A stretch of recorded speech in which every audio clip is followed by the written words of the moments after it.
C'était un soir de juin. Cette jeune fille est sortie, sans se douter de rien. Sans se douter que ce soir-là, sa vie allait changer. Elle n'avait rien demandé. Pourtant, un homme, sans lui demander son accord, a volé son corps. Cette fille est tombée enceinte. Elle refusait de se faire avorter, mais elle ne voulait pas non plus de ce bébé. Alors, elle a fait comme si rien ne s'était passé.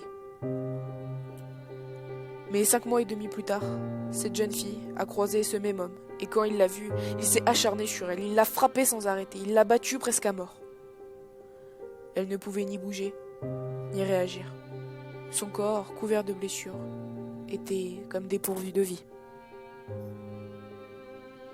Mort.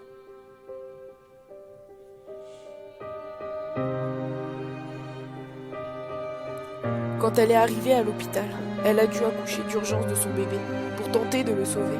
Elle l'a vu et entendu, et ce moment-là, tout a changé. Elle voulait garder son bébé, sauf que le bébé est mort quelques secondes après, car il n'a pas supporté les coups de cet homme qui était censé être son père.